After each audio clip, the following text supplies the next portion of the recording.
heaven-bred, Turkish-wise Qaghan, I have mounted my throne.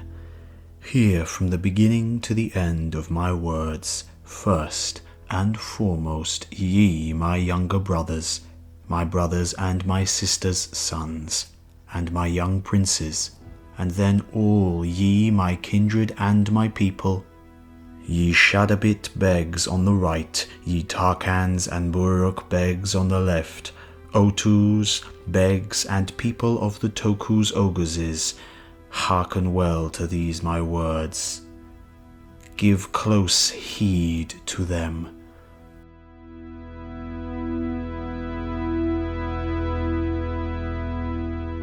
Towards the east, towards the sun's rising, towards the south, towards the midday, towards the west, towards the sun's setting, towards the north, towards the midnight. Let all peoples within this circle listen to me.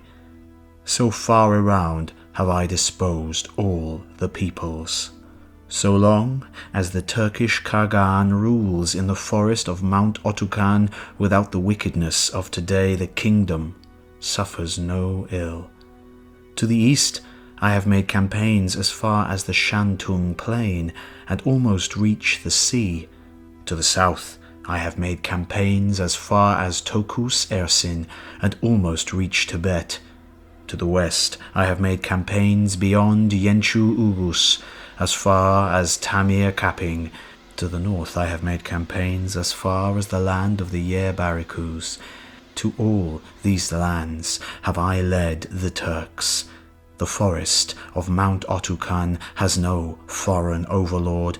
The forest of Mount Otukan is the place wherefrom the kingdom is held together.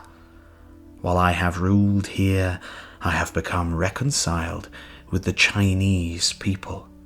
The Chinese people who give in abundance gold, silver, millet, and silk have always used ingratiating words and have at their disposal enervating riches. While ensnaring them with their ingratiating talk and enervating riches, they have drawn the far-dwelling peoples nearer to themselves. But after setting down near them, these have come to see their cunning.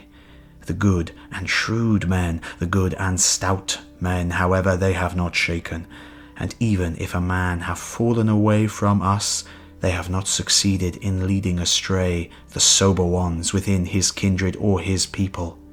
But by letting yourselves be snared by their ingratiating talk and enervating riches, many of you, Turkish folk, have gone to destruction.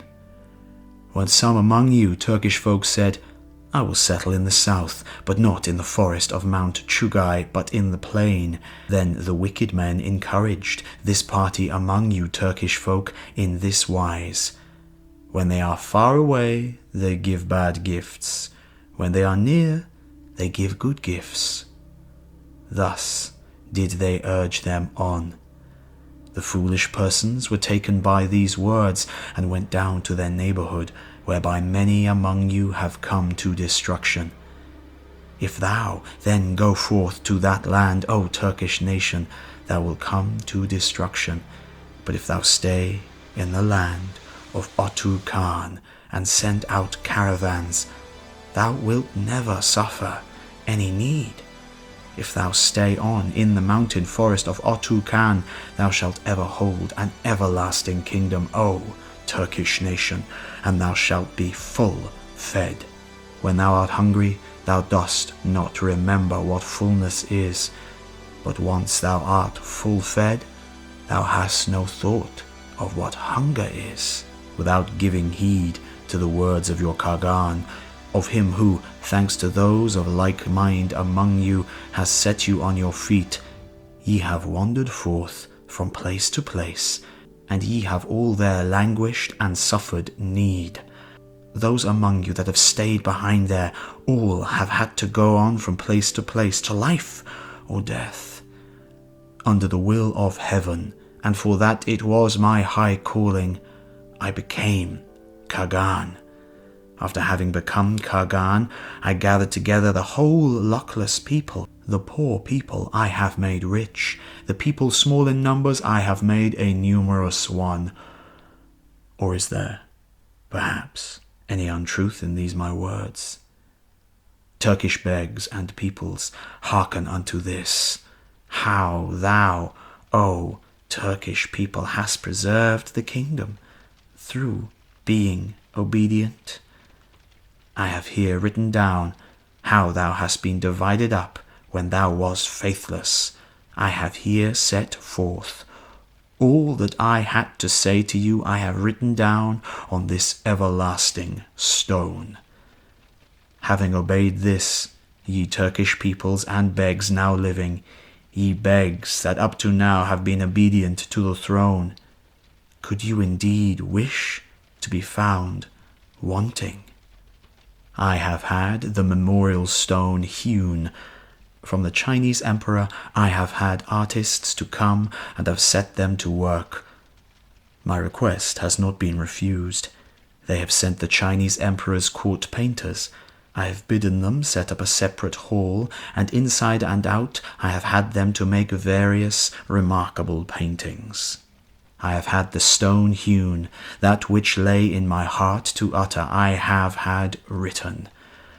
Understand, to see this, all as far as the sons and subjects of the 10 arrows, I have had the memorial stone hewn. For those of you who might have been withdrawing into winter camp, or from barren places striving towards grazing ground, I have had this memorial stone hewn in a barren place, and have written this. When ye see it, then know so much. This stone I have. He that has written this inscription is his sister's son, Yolig Tegin.